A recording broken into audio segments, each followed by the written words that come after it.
இந்த தேசிய கட்சி பிஜேபி பாத்தீங்க அப்படின்னா எப்பயுமே கொஞ்சம் டிஃப்ரெண்டா திங்க் பண்ற ஆட்கள். அதாவது விவேக் சொல்ற மாதிரி லெப்ட்ல இண்டிகேட்டர் போட்டு ரைட்ல கைய காமிச்சு நேரா போவாங்க இல்லையா?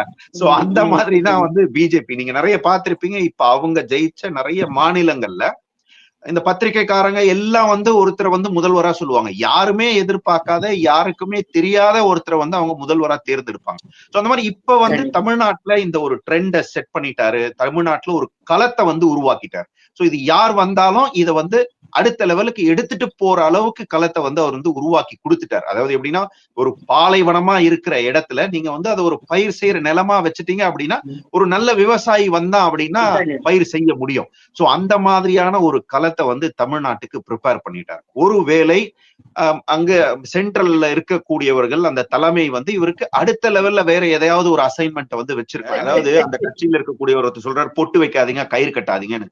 நீ அப்படி சொல்றதா இருந்தா முதல்ல போய் உன் தலைவருடைய பொண்டாட்டிக்கு சொல்லணும். அந்த அம்மாவை பாருங்க, ₹1 காயின் சைஸ்ல பொட்டு வைக்குது தலையில. சார் நீங்க அதை விடுங்க சார். நான் ஒண்ணு கேக்குறேன் சார்.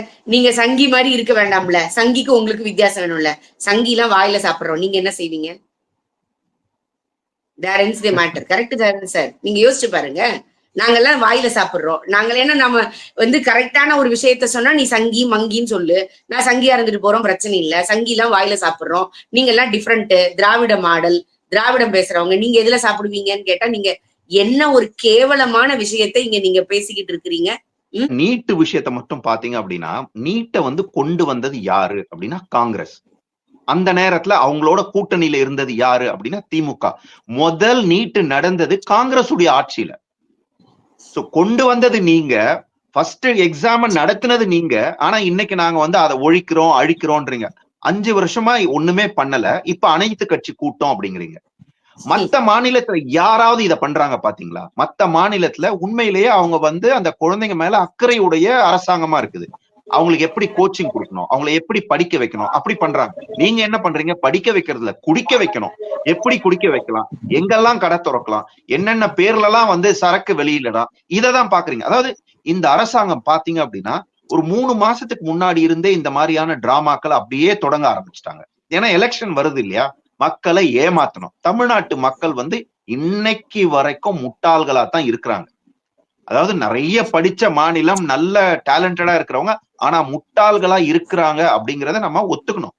ஏன்னா அதனாலதான் அந்த நாடகத்தை கொண்டு வராங்க. அவங்க பாருங்க என்ன பண்ணாங்க, மும்மொழி கொள்கை அப்படின்னாங்க, ஹிந்தி திணிப்பு அப்படின்னாங்க. இது ஒண்ணுமே இல்ல அப்படின்றத சொல்லியாச்சு. அடுத்தது என்ன பண்ணாங்க, தொகுதி மறுசீரமைப்பு அப்படின்னாங்க. இது யாருமே பண்ணல. உடனே அதை வந்து கூப்பிட்டு மத்த முதல்வர்களை கூப்பிட்டு ஒரு டிராமா பண்ணாங்க. அதுவும் பாத்தீங்க அப்படின்னா பெருசா எடுபடல. அடுத்தது ருப்பியோட சிம்பிளை மாத்தினாங்க, ரூ அப்படின்னு. ஏன்னா அந்த பட்ஜெட்ல இருக்கக்கூடிய எல்லாத்தையும் மறைக்கணும். இவங்க போடுற அந்த பட்ஜெட்டே வந்து ஒரு ஏமாற்றம் தான். அதுவே வந்து ஒரு நாடகம் தான். அதை வந்து மக்களை வந்து மடைமாற்றம் பண்ணணும். அதனால சிம்பிளை தூக்கிட்டு ரூ அப்படின்னாங்க. இன்னைக்கு என்ன பண்றாங்க, கச்சத்தீவு எடுக்கிறாங்க, வக்ஃப் வாரியம் எடுக்கிறாங்க. ஒரு ப்ராப்பர்ட்டி மேனேஜ்மெண்ட் கம்பெனிக்கு ரூல்ஸ் அண்ட் ரெகுலேஷன்ஸ் கொடுக்குறாங்க. அது வந்து தமிழக மக்களுடைய, அதாவது ஒவ்வொரு குடும்பத்துடைய பிரச்சனையா? இந்த வக்ஃப் வாரியம் அப்படிங்கிறது, இந்த அமெண்ட்மெண்ட் வந்து தமிழக மக்களுடைய பிரச்சனையா, தமிழகத்துல இருக்கக்கூடிய மாணவர்களுடைய பிரச்சனையா, அரசு ஊழியர்களுடைய பிரச்சனையா, யாருடைய பிரச்சனை? இது ஒரு ப்ராப்பர்ட்டி மேனேஜ்மெண்ட் கம்பெனிக்கு கொடுக்கிற ரூல்ஸ் அண்ட் ரெகுலேஷன்ஸ். அந்த விஷயத்த வந்து பெருசா வந்து பேசுறாங்க. அடுத்ததா கடைசியா நீட் எடுத்துக்கிட்டாங்க. இப்போ வந்து அனைத்து கட்சி கூட்டம் நடத்த போறாங்க. என்ன பண்ண முடியும்? வணக்கம் Gayathri ma'am, welcome to Sunday chat. எப்படி இருக்கீங்க? வணக்கம் தாம் சார், இருக்கேன் சார். என்ன தொடங்கும் போது இருக்கேன் சார் அப்படின்றீங்க. சோ நல்லா இருக்கிறேன் அப்படின்னு சொல்லுங்க. சோ அதை தான் வந்து எதிர்பார்க்கிறோம். ஏன்னா இன்னைக்கு வந்து தமிழகத்துல அப்பா ஆட்சி நடக்குது, எல்லாரும் சந்தோஷமா இருக்கணும். இந்த வாரத்துல நிறைய பேசப்பட்டது தமிழக அரசியல்ல அப்படின்னு பாத்தீங்கன்னா, இந்த வாரம் மட்டும் இல்ல, கடந்த ஒரு 2-3 வாரங்களாவே நிறைய பேச்சுக்கள் நடக்குது. அது எல்லாமே அண்ணாமலைய சுத்தி தான் இருக்குது. அதாவது அண்ணாமலை விலகுகிறாரா, விலக்கப்படுகிறாரா, அண்ணாமலை வந்து தலைவரா இருப்பாரா, கண்டினியூ பண்ணுவாரா, கண்டினியூ பண்ண மாட்டாரா, கட்சியை விட்டு போயிடுவாரா. அதாவது இந்த யூடியூபர்ஸ், நிறைய இந்த செய்தி நிறுவனங்கள்லாம் பாத்தீங்கன்னா அதை சுத்தி தான் போயிட்டு இருக்காங்க.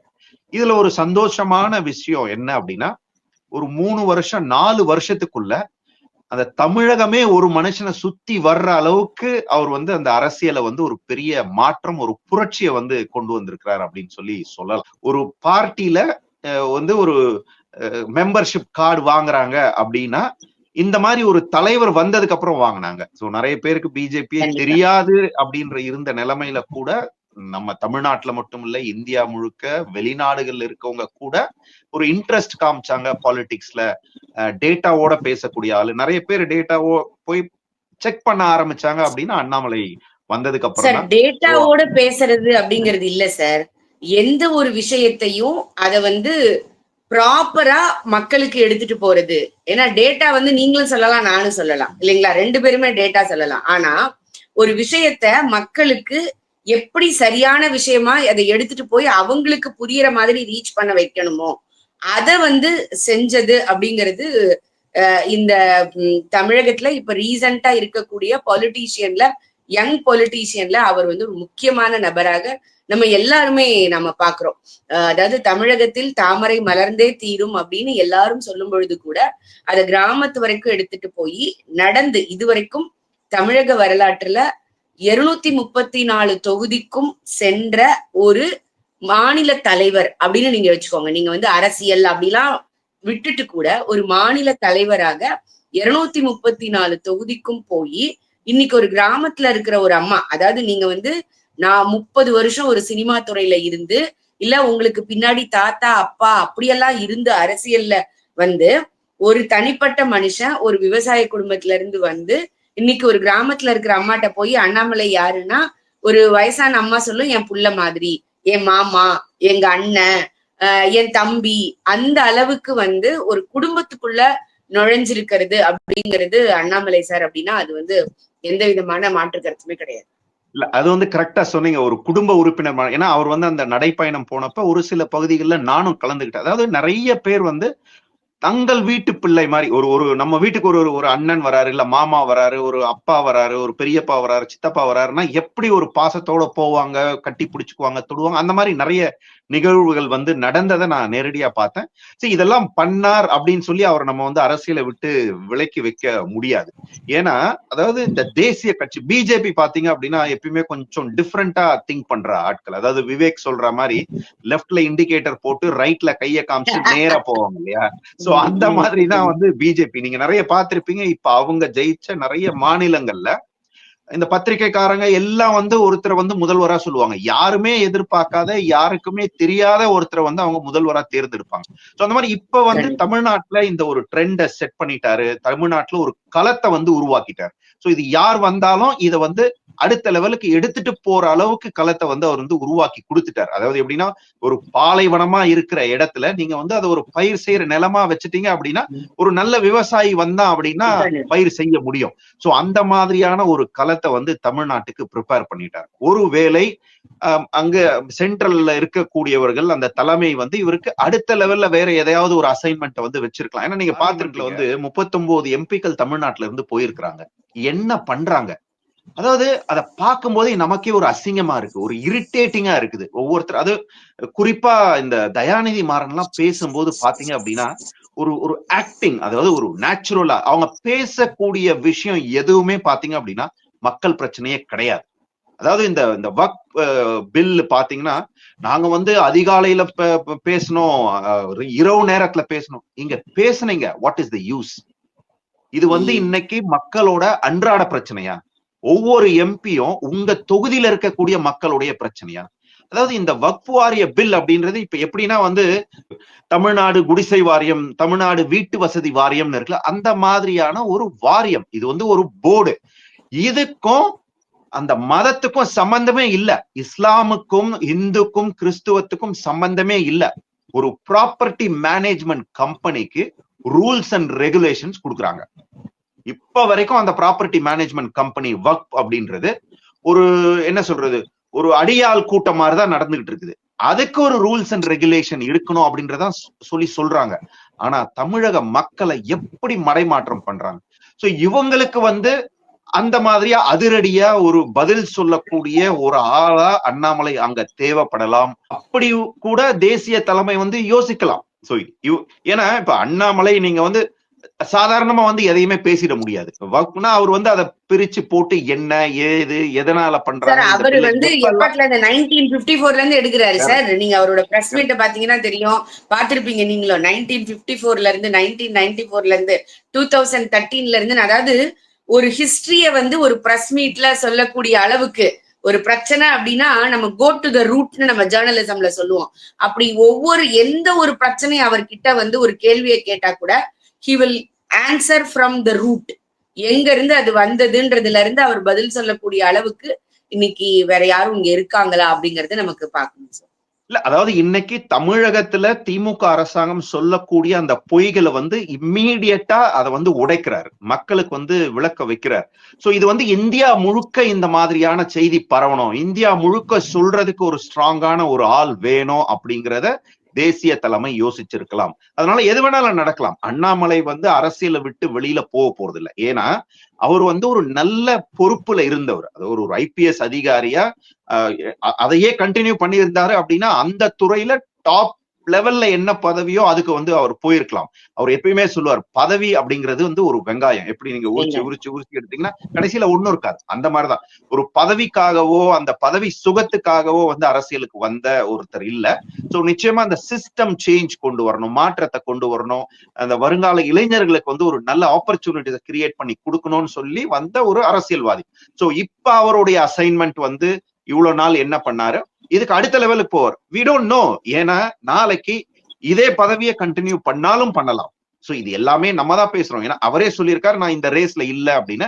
ஏன்னா அவர் வந்து அடுத்து இன்னொருத்தருக்கு அந்த வாய்ப்பை கொடுக்கணும்னு பாக்குறாரு. நான் சொன்னதுபடி ஒரு பாலைவனத்தை சோலைவனமா ப்ரிப்பேர் பண்ணிட்டாரு. இன்னைக்கு ஒரு நல்ல ஒரு விவசாயி வந்தான்னா அவன் அடுத்தடுத்த லெவலுக்கு எடுத்துட்டு போக முடியும். சோ இவர் அடுத்த அசைன்மெண்ட்டுக்கு போவார். என்ன நடக்குது அப்படிங்கறத ஒரு நாள் 2 நாள்ல பாத்துடலாம்.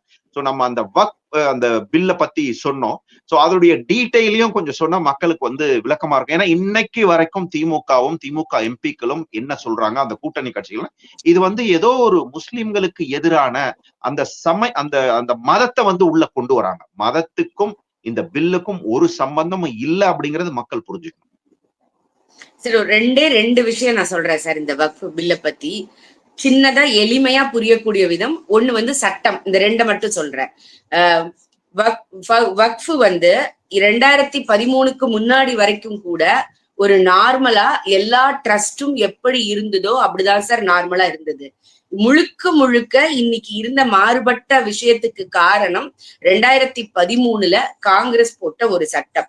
நீங்க ஒரு வக்ஃப் வந்து ஒரு இடம் எனக்கு அப்படின்னு உங்க வீட்டை கை காமிச்சு இது வக்ஃப் லேண்ட் அப்படின்னு சொல்லிருச்சு அப்படின்னு சொன்னா, நீங்க கோர்ட்டுக்கு போய் உங்ககிட்ட டாக்குமெண்ட் இருக்கலாம், உங்க பேர்லயே டாக்குமெண்ட் இருந்தால் கூட நீங்க கோர்ட்டுக்கு போக முடியாது, ரெஜிஸ்ட்ரேஷன் ஆபீஸுக்கு போக முடியாது. அப்படியே நீங்க ரெஜிஸ்ட்ரேஷன் ஆபீஸ்க்கு போனீங்கன்னா என்ன சொல்லுவாங்க அப்படின்னா, நீங்க வக்ஃப் வாரியத்துல போயிட்டு நோ அப்ஜெக்ஷன் சர்டிபிகேட் வாங்கிட்டு வாங்க. எதுக்கு? உங்களுடைய பேர்ல இருக்கிற நிலத்தை நீங்க இன்னொருத்தருக்கு விக்கிறதுக்கு வக்ஃப் வந்து கை காட்டி இது என்னுடைய இடம்னு சொன்ன ஒரே காரணத்துக்காக இது அவங்களோட இடம் இல்லைன்னு சொல்லி அவங்க உங்களுக்கு வந்து ஒரு சர்டிபிகேட் கொடுக்கக்கூடிய நிலைமைக்கு மாற்றியது வந்து காங்கிரஸ். அது மட்டும் இல்ல, ஒரே ஒரு விஷயம் சொல்லிடுறேன். அதாவது இந்த வக்ஃப் வாரியத்துல இருக்கிறவங்க அந்த இடம் எனக்கு அப்படின்னு நான் நம்புறேன் அப்படின்னா, if they believe this belongs to Waqf அப்படின்னு சொன்னா கூட அது வந்து அவங்களுக்கு தான் போகும். நீங்க வந்து 100 வருஷமா இருக்கலாம், உங்க தாத்தா இருக்கலாம், 100 வருஷத்துக்கு முன்னாடி அது அதாவது முஸ்லிம்களுடைய இடமா கூட இருக்கலாம்.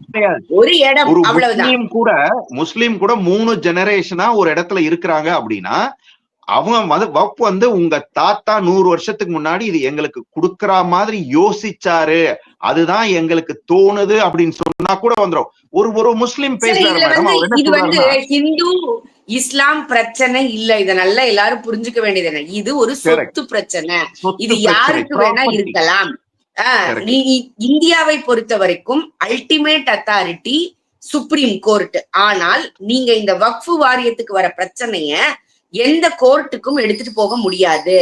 வக்ஃப் வாரியத்துடைய ஆணையத்துக்கு தான் போகணும். இப்ப நான் ரெண்டாவதா என்ன சொல்ல வரணுமோ அத சொல்றேன் உங்களுக்கு.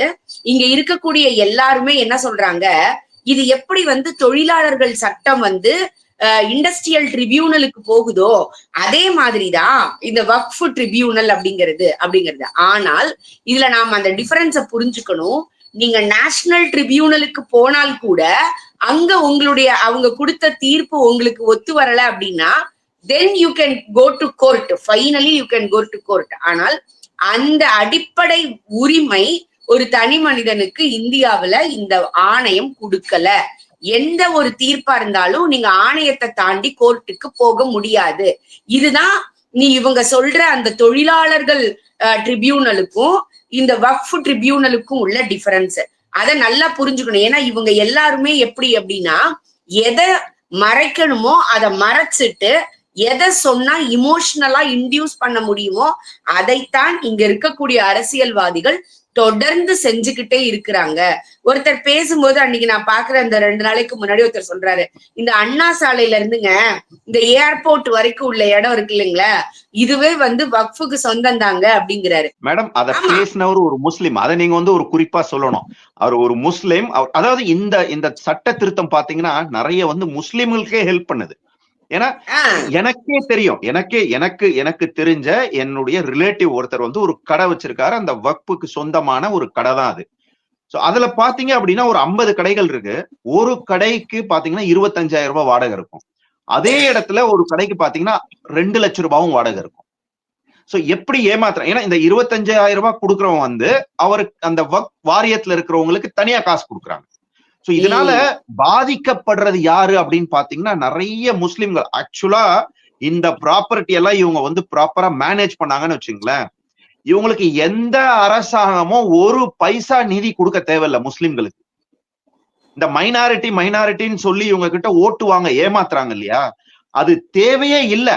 ஏன்னா இந்தியாவிலேயே அதிகமா ப்ராப்பர்ட்டி வச்சிருக்கிற 2வது ஏஜென்சி இவங்க தான். ரயில்வே, அதாவது கவர்மெண்ட் கிட்ட இருக்கிற நிலத்தை விட இந்த போர்டு கிட்ட இருக்கிற நிலங்கள் அவ்வளவு இருக்குது. இதுக்கு ஏன் திமுக காரங்க கட்சிக்காரங்களா இப்ப என்னன்னா, தமிழ்நாட்டுல ஒரு வாரியம் இருக்குன்னு வச்சிருங்களேன், அதுல ஒரு ஹெட் இருப்பாரு. அவரு நினைச்சாருன்னா இல்ல ஒண்ணு இல்ல, இப்ப முதல்வர் ஸ்டாலின் வீடு இருக்கு இல்லையா, அதுவே வக்ஃபோட இடம் அப்படின்னா இப்ப தமிழ்நாட்டுல இருக்கக்கூடிய அந்த தலைவர் பரவாயில்லப்பா நம்மால் இவர் விட்டு கொடுத்துருன்னு சொன்னா விட்டு கொடுத்துடலாம். மவுண்ட் ரோட்ல ஏக்கர் கணக்குல நிலம் இருக்குது. அதை நாளைக்கு ஏதாவது ஒரு கட்சிக்காரன் கொடுக்கணும், 2 பேர் டீல் போட்டா விட்டு கொடுத்துடலாம். சோ இதத்தான் இவங்க பண்றாங்க. இந்த சட்ட திருத்தத்தினால பயனடைய போறது யாரு அப்படின்னா, உண்மையிலேயே இதை ஃபாலோ பண்ணாங்க அப்படின்னா இதுல 99.99% பயனடைய போறது முஸ்லிம்கள். சார் அதை விட இன்னொரு முக்கியமான விஷயம் அதுல இருக்குங்க சார். இவங்க எல்லாம் சமூக நீதி பேசுறவங்க தானே, பெண் விடுதலை பேசுறவங்க தானே. இதுவரைக்கும் வக்ஃபு வாரியத்தில் பெண்களுக்கு எந்த விதமான பொறுப்பு இல்ல, உறுப்பினராக கூட இருக்க முடியாது. ஆனால் இன்னைக்கு இந்தியா சமூக நீதி பேசுது அப்படின்னா அதற்கு மத்திய அரசு காரணம். அவர்கள் என்ன சொல்றாங்க, பெண்கள், இஸ்லாமிய பெண்களுக்கும் அந்த வாரியத்துல உறுப்பினருக்கு உள்ளது கொடுங்க, அவர்களுக்கு முன்னுரிமை கொடுங்க. அதே மாதிரி 2வது விஷயம், இந்தியாவுல சொத்துரிமை, பெண்களுக்கு சொத்துரிமையை கொடுத்தது இவர் தான், கருணாநிதி தான் அப்படின்னு எல்லாரும் பேசுறாங்கல்ல. அப்ப அந்த சொத்துரிமை இஸ்லாமிய பெண்களுக்கு வேண்டாவா? இப்போ ஒரு அப்பா, ஒரு இஸ்லாமிய தகப்பன் நினைச்சாங்கன்னா அவங்களுடைய இடத்தை யார்கிட்டையும் கேட்காம வக்ஃபுக்கு கொடுக்க முடியும். பையன்கிட்ட மட்டும் கேட்டா போறன்னு கூட இருக்க முடியும். ஆனால் இது ஷரத் என்ன சொல்லுது அப்படின்னு சொன்னா, இஸ்லாமிய குடும்பத்துல, அந்த குடும்பத்துல பெண் பிள்ளைகள் இருந்தாங்க அப்படின்னா நீங்க ஒரு சொத்தை தானமா கொடுக்கறதுக்கு முன்னாடி அந்த வில்லிங்னஸ் சொல்லணும் இல்லையா, அதுல பெண்களையும் சேர்க்கணும்ட்டு. அப்போ எது ரொம்ப முக்கியம் நீங்க பாருங்க, எந்த சமூக நீதியை நீங்க பேசுறீங்களோ, எந்த சொத்துரிமை நீங்க பெண்களுக்கு வேணும்னு சொல்றீங்களோ, அது இந்துக்களுக்கு மட்டும் இருந்தா போதுமா? எல்லாருக்கும் கொடுக்கணும்ல. அந்த எல்லாருக்கும் எல்லாம் அப்படிங்கிற விஷயம் இருக்கு இல்லைங்களா, அதை முக்கியமாக நீங்க சொல்றத மத்திய அரசு செஞ்சு காமிக்குது. அதுதான் இப்ப உங்களுக்கு பிரச்சனையா இருக்குது. நாம சொல்லி சொல்லி ஏமாத்தி ஓட்டு வாங்கிக்கிட்டு இருந்தோமே, இன்னைக்கு ஒருத்தர் அதை எல்லாத்தையும் செஞ்சு காமிச்சுக்கிட்டே இருக்கிறாங்களே அப்படிங்கிறதுதான் இவங்களுடைய மிகப்பெரிய பிரச்சனை. இல்ல, அதாவது இந்த சட்ட திருத்தத்துக்கும் அந்த மதத்துக்கும் சம்பந்தம் இல்ல அப்படிங்கிறத குறிப்பா முஸ்லிம்கள் புரிஞ்சுக்கணும். இந்த சட்ட திருத்தத்தினால பயனடைய போறது முஸ்லிம்கள், மற்ற சமூகத்தை சேர்ந்தவர்களும். இப்ப பாத்தீங்கன்னா கேரளால நிறைய சர்ச் இருக்கக்கூடிய இடங்கள் வக்ஃபுக்கு சொந்தமா இருக்கு அப்படின்னு சொல்றாங்க. சோ இது அட்லீஸ்ட் இப்ப அவங்களுக்கு அப்பீலுக்கு போக முடியும், கோர்ட்டுக்கு போக முடியும், அதை ப்ரூவ் பண்ணி எல்லா டாக்குமெண்ட்டை கொடுத்தாங்க அப்படின்னா அவங்களோட நிலம் அப்படிங்கறத உரிமையை கொண்டாட முடியும். அதுக்காக தான் கொண்டு வரப்பட்டது. அடுத்தது என்ன சொல்றாங்க, இன்னைக்கு வந்து கச்சத்தீவை பத்தி பேச ஆரம்பிக்கிறாங்க. கச்சத்தீவை மீட்டெடுக்கணும் அப்படின்றாங்க. ஏன்னா தெரியும், அதாவது பிரதமர் வந்து இலங்கைக்கு போறாரு, இத பத்தி பேசுவாங்க. ஏன்னா இந்த டாக் வந்து இப்ப இல்ல, இப்பயே ஒரு பல வருஷத்துக்கு முன்னாடி இருந்தே பேச ஆரம்பிச்சுட்டாங்க. என்னைக்கு வந்து மோடி அவர்கள் வந்து பிரதமரா வந்தாரோ அந்த நாள்ல இருந்து அந்த கச்சத்தீவு மேல ஒரு கண் இருக்கு, அதை பத்தி பேச ஆரம்பிக்கிறாங்க. சோ இது ஆல்மோஸ்ட் இப்ப வந்து கன்க்ளூட் பண்ணக்கூடிய ஸ்டேஜ்ல வந்துடுச்சு. சோ இவங்க தான் எங்க போனாலும் டகார்னு ஒரு ஸ்டிக்கரை ஒட்டிடுவாங்கல்ல, இன்னைக்கே ஒரு கல்லை வச்சிடலாம், நாளைக்கு அது நடந்ததுன்னா அதுக்கு நம்ம, அதாவது கச்சத்தீவை கொடுத்தது யார், இதுதான் மக்களுக்கு தெரியணும். கச்சத்தீவை வந்து எழுதி கொடுத்தது யார், கொடுக்கும் போது அதை வந்து அப்ஜெக்ட் கூட பண்ணாம இருந்தது யாரு, அது தெரியணும்ல. ஓகே, இன்னைக்கு நீங்க கேக்குறீங்கல்ல மீட் எடுங்கன்னு, 40 வருஷமா 50 வருஷமா நீங்க வந்து பாலிடிக்ஸ்ல இருக்கிறீங்க. மத்திய அரசாங்கத்துல 18 வருஷமா நீங்க வந்து அரசாங்கத்துல பங்கு பெற்று இருக்கிறீங்க. மத்திய அமைச்சர்கள் இருந்திருக்கிறாங்க. அன்னைக்கெல்லாம் கேட்காதது இன்னைக்கு ஏன் கேட்கறாங்க அப்படின்றத மக்கள் புரிஞ்சுக்கணும் இல்லையா? சார், ஆக்சுவலா இந்த கச்சத்தீவு பிரச்சனையை பொறுத்த வரைக்கும் தொடர்ந்து வந்து நீங்க பாத்திருப்பீங்க, நம்முடைய தமிழக மாநில காங்கிரஸ் தலைவர் சொல்றாரு கொடுத்தது சரிதாங்க அப்படிங்கிறாரு. அப்ப கொடுத்தது சரிதான்னா இன்னைக்கு கச்சத்தீவை மீட்கிறதுன்னு அதுக்கு தீர்மானத்துல நீங்க எப்படி சைன் போடுவீங்க? நீங்க கொடுப்பீங்க, இன்னொருத்தர் உங்களுக்கு வாங்கி கொடுக்கணும். வெட்கம் இல்லாம ஊடகவியலாளர்கள் சோஃபால உட்காந்துட்டு ஆப்போசிட்ல இருக்கிறவங்களை பார்த்து 11 வருஷம் நீங்க என்ன பண்ணீங்க, 11 வருஷம் நீங்க என்ன பண்ணீங்க, அதுக்கு முன்னால 50 வருஷம் நீ இருந்தியா, நீ என்ன பண்ணியா அப்படின்னு கேட்கறதுக்கு ஒருத்தருக்கு கூட தைரியம், தெம்பு, திராணி இல்ல. இல்ல, தைரியம், தெம்பு, திராணி இல்லைன்னா கூட பரவாயில்ல மேடம், இந்த பத்திரிகையாளர்களே கொஞ்சமாவது அறிவு இருக்கணும்ல. அதாவது வந்து அவர் வந்து ஒரு தேசிய கட்சியினுடைய மாநில தலைவர். அவர் ஏன் கொடுத்தோன்னு சொன்னதுக்கான ரீசன் சொன்னார் பாருங்க, வானம் பார்த்த பூமியா. வானம் பார்த்த பூமினா என்னது, தண்ணி இருக்காது அங்க, மழை வந்தா மட்டும்தான் தண்ணி. வானத்தை பார்த்துக்கிட்டே இருக்கும், என்னைக்கு மழை வருதோ தண்ணி மேல இருந்து கொட்டுதோ அன்னைக்குதான் அங்க தண்ணி. இது ஐலண்டு, இருக்கிறதே குட்டியோண்டு ஐலண்டு, அதை சுத்தி தண்ணி இருக்குது. இத போய் வானம் பார்த்த பூமி, ஏன்டா தோண்டனா தண்ணி வராதா? ஓகே, அப்படின்னு பாத்தீங்கன்னா சஹாரா பாலைவனம் இருக்குது, கொடுத்துடலாமா பாகிஸ்தானுக்கு?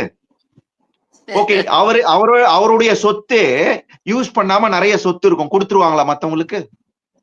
இத கூட கேள்வி கேட்க மாட்டேங்கிறாங்க இந்த பத்திரிகையாளர்கள். பத்திரிகையாளர்கள் சொல்லும்போது இன்னொரு விஷயம் இருக்கு மேடம். அதாவது சென்னையில ஒரு ஹோட்டல்ல சாப்பிட்டுட்டு மக்களுக்கு ஃபுட் பாய்சன் ஆயிருக்கு, பிரபல உணவகம்னு போடுறான். ஏன் பிலால் உணவகம்னு போட்டா அவனுக்கு என்ன பிரச்சனை? சாப்பிட்டுட்டு அந்த ஃபுட் பாய்சன் ஆன ஃபேமிலி சொல்லுது பிலால் உணவகம்னு, பேசுறவங்க எல்லாருமே முஸ்லிம்.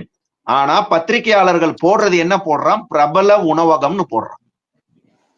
அதுதான் அவர்களுடைய அந்த பற்று பாசம் எல்லாமே சார். இன்னைக்கு அடுத்து இந்த பத்திரிகையாளர்கள் கேள்வி கேட்க வேண்டியது யார? ஒத்த செங்கலை தூக்கிட்டு போன சின்னவரை யோசிச்சு பாருங்க. எங்களுக்கு வந்து ரகசியம் தெரியும், நீட் ரகசியம் தெரியும். எதிர்கட்சி தலைவரை பார்த்து உங்களுக்கு வெக்கம், மானம், சூடு, சொரணை இதெல்லாம் இருந்ததுன்னா நீங்க நீட்டை விளக்கிருப்பீங்க. நாங்க முதல் கையெழுத்துல விளக்குவோன்னு ஒருத்தர் சொன்னாரு பாருங்க. அந்த டிராமா எல்லாத்துக்கும் நேத்துக்கு நம்ம பேசுற இந்த நேரத்துல 2 நாளைக்கு முன்னாடி முடிவுரை எழுதப்பட்டுருச்சு. பிரசிடென்ட் அவர்கள் வந்து நான் இதை ரிஜெக்ட் பண்ணாங்கன்னு யாரு சொல்றாங்க? சட்டசபையில முதல்வர் சொல்றாரு. ஆனால் இப்ப வரைக்கும் என்ன காரணத்துக்காக அவங்க ரிஜெக்ட் பண்ணாங்கன்ற அந்த லெட்டரை நீங்க பொது வெளியில கொடுத்துருக்கலாம்ல. யோசிச்சு பாருங்க சார். நீங்க மத்தவங்க கிட்ட எல்லாம் சொல்லுவாங்க இதை பற்றிய உண்மை தன்மை வெளியிடப்பட வேண்டும், வெள்ளை அறிக்கை வெளியிடப்பட வேண்டும், அந்த கடிதத்தை நகலை எங்களுக்கு கொடுக்கணும், இத்தனையும் கேட்பாங்கல்ல. நீங்க அதை எதையும் சொல்லாம ஒத்த வரியில ரிஜெக்ட் பண்ணாங்கன்னு மட்டும் சொல்றீங்க. ஒண்ணு. ரெண்டாவது, நீங்க எங்க போயிருந்திருக்கணும் முதல்ல இருந்து நம்ம சொல்லிக்கிட்டு இருக்கோம் சார்.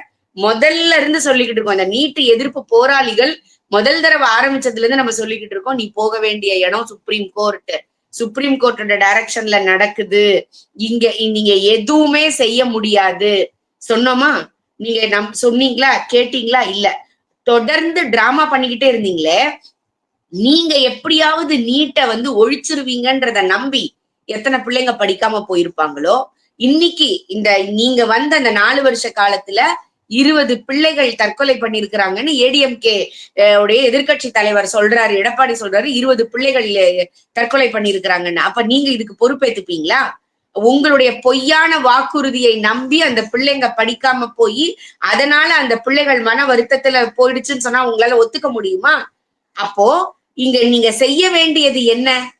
நம்ம அந்த பிள்ளைகளுக்கு தைரியம் கொடுத்து, அந்த பிள்ளைகளுக்கு படிக்கிறதுக்குள்ள வழிமுறைகளை கொடுத்து, அந்த பிள்ளைகளுக்கு தேர்வெழுத ஊக்கம் கொடுத்திருந்தீங்கன்னா நீங்க ஒரு சரியான அரசாக இருந்திருப்பீங்க. அதை விட்டு எப்படி இந்த ஆட்சியை பிடிக்கிறதுங்கிறதுல முதல் கையெழுத்தில் நீட்டை ஒழிப்போம்னு பொய்ய பேசிட்டு இன்னைக்கு 5வது வருஷம் நடக்குது சார். 5வது வருஷம். ஏன்னா இவங்க மே 21 நமக்கு ரிசல்ட் வருது. அந்த வருஷம் ஜூன் மாசம் நடக்குது. அன்னில இருந்து இன்னைக்கு 5வது வருஷம் நடக்குது நீட். என்ன செய்ய முடிஞ்சது உங்களால? ஏகே ராஜன் கமிட்டின்னு ஒண்ணு முரசொலி பேப்பர் ரிப்போர்ட் ஒண்ணு போட்டீங்க. அதுல எந்த அரசு பள்ளி மாணவர்களை காரணம் காட்டி நீங்க நீட் வேண்டான்னு சொல்றீங்களோ அந்த அரசு பள்ளி மாணவர்கள் 2006 இருந்து 2016 17 இங்க வருது சார். ஒரு 10 வருஷ கணக்க நீங்க கொடுங்க. 2006 இருந்து 16 வரைக்கும் அரசு பள்ளி பிள்ளைகள் அவர்களுடைய மார்க்க வச்சு எத்தனை பிள்ளைகளுக்கு அரசு மருத்துவ கல்லூரியில இடம் கொடுத்துருக்கீங்கன்னு நீங்க சொல்லுங்க. அப்போ கல்வி நல்லா இருக்கு, இந்த எக்ஸாம் மோசம்னு நீங்க சொல்லுவீங்க. யோசிச்சு பாருங்க என்ன நடக்குது இங்க. அப்ப நீங்க என்ன செய்றீங்கன்னு நாங்க கேட்போம்ல. அது அரசு பள்ளியாக இருந்தாலும், பள்ளிக்கூடங்களாக இருந்தாலும் சரி, உயர்நிலை ஹையர் எஜுகேஷனா இருந்தாலும் சரி, முழுக்க முழுக்க முழுக்க எல்லாத்துலயும் அரசியல் பண்ணி இந்த பிள்ளைகளை படிப்புல இருந்து பின்னால தள்ளி உங்களால ஒண்ணு சொல்ல முடியுதா? தைரியமா ஒண்ணு சொல்ல முடியுமா? இன்னைக்கு பியூஷ் கோயல் அவர்கள் ஒண்ணு சொல்றாரு. இன்னைக்கு நிறைய ஸ்டார்ட் அப்ன்ற பேர்ல ஃபுட் டெலிவரியை நீங்க என்கரேஜ் பண்ணிக்கிட்டே இருக்கிறீங்க. படிச்ச பிள்ளைங்க அதுக்கு மட்டும் போறாங்க. அது மட்டும் ஸ்டார்ட் அப் இல்ல. நீங்க ரொபோட்டிக்ஸ்ல ட்ரை பண்ணுங்க, ஏஐல ட்ரை பண்ணுங்க, 3Dல ட்ரை பண்ணுங்கன்னு ஒரு அரசாங்கமான இருந்தா அது குறைவுன்னு நான் சொல்லல.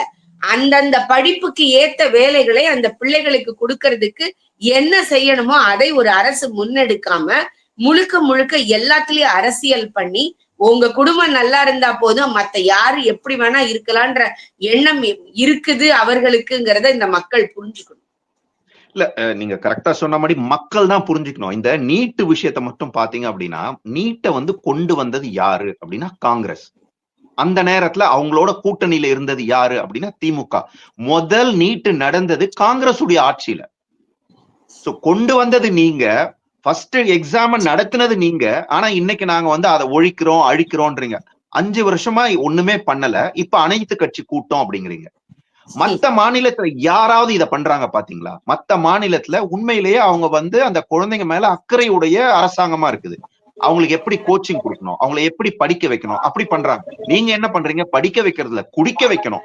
எப்படி குடிக்க வைக்கலாம், எங்கெல்லாம் கடை திறக்கலாம், என்னென்ன பேர்ல எல்லாம் சரக்கு வெளியிடலாம், இததான் பாக்குறீங்க. அதாவது இந்த அரசாங்கம் பாத்தீங்க அப்படின்னா ஒரு 3 மாசத்துக்கு முன்னாடி இருந்தே இந்த மாதிரியான டிராமாக்கள் அப்படியே தொடங்க ஆரம்பிச்சுட்டாங்க. ஏன்னா எலெக்ஷன் வருது இல்லையா, மக்களை ஏமாத்தணும். தமிழ்நாட்டு மக்கள் இன்னைக்கு வரைக்கும் முட்டாள்களா தான் இருக்கிறாங்க. அதாவது நிறைய படிச்ச மாநிலம், நல்ல டேலண்டடா இருக்கிறவங்க, ஆனா முட்டாள்களா இருக்கிறாங்க அப்படிங்கிறத நம்ம ஒத்துக்கணும். ஏன்னா அதனாலதான் அந்த நாடகத்தை கொண்டு வராங்க. அவங்க பாருங்க என்ன பண்ணாங்க, மும்மொழி கொள்கை அப்படின்னாங்க, ஹிந்தி திணிப்பு அப்படின்னாங்க. இது ஒண்ணுமே இல்ல அப்படின்றத சொல்லியாச்சு. அடுத்தது என்ன பண்ணாங்க, தொகுதி மறுசீரமைப்பு அப்படின்னாங்க. இது யாருமே பண்ணல. உடனே அதை கூப்பிட்டு மத்த முதல்வர்களை கூப்பிட்டு ஒரு டிராமா பண்ணாங்க. அதுவும் பாத்தீங்க அப்படின்னா பெருசா எடுபடல. அடுத்தது ருப்பியோட சிம்பிளை மாத்தினாங்க, ரூ அப்படின்னு. ஏன்னா அந்த பட்ஜெட்ல இருக்கக்கூடிய எல்லாத்தையும் மறைக்கணும். இவங்க போடுற அந்த பட்ஜெட்டே ஒரு ஏமாற்றம் தான். அதுவே ஒரு நாடகம் தான். அதை மக்களை மடைமாற்றம் பண்ணணும். அதனால சிம்பிளை தூக்கிட்டு ரூ அப்படின்னாங்க. இன்னைக்கு என்ன பண்றாங்க, கச்சத்தீவு எடுக்கிறாங்க, வக்ஃப் வாரியம் எடுக்கிறாங்க. ஒரு ப்ராப்பர்ட்டி மேனேஜ்மெண்ட் கம்பெனிக்கு ரூல்ஸ் அண்ட் ரெகுலேஷன்ஸ் கொடுக்குறாங்க. அது தமிழக மக்களுடைய, அதாவது ஒவ்வொரு குடும்பத்துடைய பிரச்சனையா? இந்த வக்ஃப் வாரியம் அப்படிங்கிறது, இந்த அமெண்ட்மெண்ட் தமிழக மக்களுடைய பிரச்சனையா, தமிழகத்துல இருக்கக்கூடிய மாணவர்களுடைய பிரச்சனையா, அரசு ஊழியர்களுடைய பிரச்சனையா, யாருடைய பிரச்சனை? இது ஒரு ப்ராப்பர்ட்டி மேனேஜ்மெண்ட் கம்பெனிக்கு கொடுக்கிற ரூல்ஸ் அண்ட் ரெகுலேஷன்ஸ். அந்த விஷயத்த பெருசா பேசுறாங்க. அடுத்ததா கடைசியா நீட் எடுத்துக்கிட்டாங்க. இப்போ அனைத்து கட்சி கூட்டம் நடத்த போறாங்க. என்ன பண்ண முடியும்? அடுத்தது நீங்க சுப்ரீம் கோர்ட் போனோம். ஏன்னா சுப்ரீம் கோர்ட் தானே இந்த ஆர்டரே போட்டுது. நீங்க பலமுறை சொல்லியிருக்கிறீங்க, நீங்க போக வேண்டியது கவர்னர் கிட்ட இல்ல, பிரசிடென்ட் கிட்ட இல்ல, சுப்ரீம் கோர்ட்னு. ஆனா இது வரைக்கும் அந்த பக்கமே போல. இவ்வளவு நாள் என்ன பண்ணாங்க, கவர்னர் கிட்ட கொடுத்துட்டோம், கவர்னர் ஒண்ணும் பண்ணல. ஓகே, கவர்னரும் அனுப்பிட்டாங்க. அடுத்தது என்ன பண்ணாங்க, குடியரசுத் தலைவர் கிட்ட ஒண்ணும் பண்ணல. இன்னைக்கு குடியரசுத் தலைவர் தான் சொல்லிட்டாங்களே, அபிஷியலா லெட்டர் போட்டிருக்காங்களா, அந்த லெட்டரை வெளியிடுங்களேன், அட்லீஸ்ட் மக்கள் பார்க்கட்டும், புரிஞ்சுக்கிட்டோம். தமிழக மக்கள் ஒண்ணு தெளிவா புரிஞ்சுக்கணும், இந்த நீட்டை வந்து யாராலையும் ஒழிக்க முடியாது. அதனால உண்மையிலேயே டாக்டர் படிக்கணும் அப்படின்னு நினைக்கிற பசங்க வந்து நீங்க நீட் படிச்சுதான் ஆகணும். இந்த டிராமா பண்றவங்க சொல்றதை கேட்டு நீங்க ஏமாறக்கூடாது. சார் நம்ம தொடர்ந்து மக்களுக்கு சொல்றது அதுதான் சார். படிக்கிற பிள்ளைகள் படிப்புல கவனம் செலுத்துங்க. இந்த அரசியல், மாணவர் அணி, மாணவர் அணியில பொட்டு வைக்காம போறது, கயிறு கட்டுறது, இப்படி எல்லாம் உங்களை தொடர்ந்து ஏமாத்திக்கிட்டே இருப்பாங்க. அதுக்கு நம்ம அத பேச ஆரம்பிச்சோம்னா இன்னும் நம்ம நிறைய இந்த பொட்டு வைக்கிறது நீங்க வேற, நான் முடிக்கணும்னு நினைக்கிறேன், நீங்க ஒண்ணு ஒண்ணா எடுத்துட்டு வரீங்க. அதாவது அந்த கட்சியில இருக்கக்கூடிய ஒருத்தர் சொல்றாரு, பொட்டு வைக்காதீங்க, கயிறு கட்டாதீங்கன்னு. நீ அப்படி சொல்றதா இருந்தா முதல்ல போய் உன் தலைவருடைய பொண்டாட்டிக்கு சொல்லணும். அந்த அம்மாவை பாருங்க, ₹1 காயின் சைஸ்ல பொட்டு வைக்குது தலையில. சார் நீங்க அதை விடுங்க சார். நான் ஒண்ணு கேக்குறேன் சார். நீங்க சங்கி மாதிரி இருக்க வேண்டாம்ல? சங்கிக்கு உங்களுக்கு வித்தியாசம் வேணும்ல? சங்கி எல்லாம் வாயில சாப்பிடுறோம், நீங்க என்ன செய்வீங்க? தேர் எண்ட்ஸ் தி மேட்டர். கரெக்ட் தான் சார். நீங்க யோசிச்சு பாருங்க. நாங்கெல்லாம் வாயில சாப்பிடுறோம். நாங்கள் என்ன நம்ம வந்து கரெக்டான ஒரு விஷயத்த சொன்னா நீ சங்கி மங்கின்னு சொல்லு. நான் சங்கியா இருந்துட்டு போறோம், பிரச்சனை இல்ல. சங்கி எல்லாம் வாயில சாப்பிடுறோம். நீங்க எல்லாம் டிஃப்ரெண்ட், திராவிட மாடல், திராவிடம் பேசுறவங்க. நீங்க எதுல சாப்பிடுவீங்கன்னு கேட்டா நீங்க என்ன ஒரு கேவலமான விஷயத்தை இங்க நீங்க பேசிக்கிட்டு இருக்கிறீங்க. யாரும் உங்களை எதுவும் கேட்க மாட்டாங்க. கேட்டா நீங்க உடனே எங்க ஜாதியை பத்தி பேசினா, எங்களை இழிவாக பேசினா, எங்களை தரக்குறைவாக பேசினான்னு ஏதாவது நீங்க சொல்லலாம். அப்படியே நீங்க வந்து எவ்வளவு காலம் இந்த மக்களை ஏமாத்துவீங்க? இந்த மக்கள் இந்த உண்மையை புரிஞ்சுக்கணும். படிக்கிற பிள்ளைகள் இதை புரிஞ்சுக்கணும். எக்ஸாம் எல்லாம் முடிஞ்சிருச்சு அவங்களுக்கு. அடுத்து வந்து அடுத்தடுத்து என்ட்ரன்ஸ் எக்ஸாம் இருக்கு, ஜேஇயோட செகண்ட் இருக்குது, நீட் எக்ஸாம் இருக்குது, மத்த தனியார் பல்கலைக்கழகங்களோட என்ட்ரன்ஸ் எக்ஸாம் வருது. எல்லாரும் நல்லா ப்ரிப்பேர் பண்ணுங்க. உங்களுக்கு உங்களுடைய படிப்பு மட்டும்தான் கை கொடுக்கும். இந்த அரசோ, இந்த அரசியல்வாதிகள், எஸ்பெஷலி திராவிட மாடலோ உங்களுக்கு கை கொடுக்காது. அதை நீங்க புரிஞ்சுக்கணும். நாம நல்லா படிப்போம், நல்ல மதிப்பெண்கள் எடுப்போம், நல்ல கல்லூரி நாம என்ன நினைக்கிறோமோ அதுக்கு நம்மளை தகுதிப்படுத்திக்குவோம். அதுதான் உண்மையான கல்வி. நம்மை நாம் தகுதிப்படுத்திக் கொள்ளுதல். அடுத்தவங்களை நீ எனக்கு இது தரல, நீ எனக்கு இதை செய்யல அப்படின்னு சொல்றதுக்கு பதிலா என்னுடைய தகுதியை நான் வளர்த்துக்கிட்டு அந்த இடத்துக்கு நான் ரீச் ஆவேன் அப்படின்னு சொல்றதுதான். அத இந்த பிள்ளைகள் செய்யணும். பெற்றோர்கள் தொடர்ந்து நீங்க வந்து இங்க இருக்கக்கூடிய அரசியலை அவதானிச்சு அதுக்கு தகுந்த மாதிரி நீங்க உங்க மனசை மாத்திக்காம பிள்ளைகளுடைய வாழ்க்கை, உங்களுடைய வாழ்க்கையில கவனம் செலுத்தணும். இதுதான் நாம தொடர்ந்து அவங்களுக்கு சொல்றது. இங்க நடக்கக்கூடிய பொய்களை உண்மை என்னன்னு புரிஞ்சுக்கிட்டு அதை மத்தவங்களுக்கு சொல்லுங்க. அது ஒரு மிகப்பெரிய நல்ல விஷயமாக, எதிர்கால தலைமுறையை உருவாக்குற விஷயமாக இருக்கும். நிச்சயமா மேடம். ஏன்னோ நீங்க சொன்னதுபடி பாத்தீங்க அப்படின்னா, மக்கள் அந்த பெற்றோர்களும் அரசியலை பார்க்கணும். என்ன மனமாற்றம் வேணும் அப்படிங்கிறது ஒரு புரிதல் இருக்கணும். குறிப்பா மாணவ மாணவிகள் வந்து அவங்களுடைய படிப்புல வந்து கான்சென்ட்ரேட் பண்ணணும். இந்த வருஷம் வந்து இந்த தேர்வு விலக்கு வருமா, அது வருமா, இது வருமா அப்படின்னு பார்க்காம உங்களுடைய டேலண்ட்டை நீங்க சேர்த்து படிக்கணும். அப்பதான் வந்து நீங்க முன்னேற முடியும். மக்கள் மனதுல வந்து மாற்றம் வந்தது அப்படின்னா நம்மளுடைய மாநிலம் முன்னேறும். நிச்சயமா அந்த மாதிரியான ஒரு மாற்றம் வரும் அப்படின்ற நம்பிக்கையோட விடைபெறுவோம். ரொம்ப ரொம்ப நன்றி மேடம். தேங்க்யூ.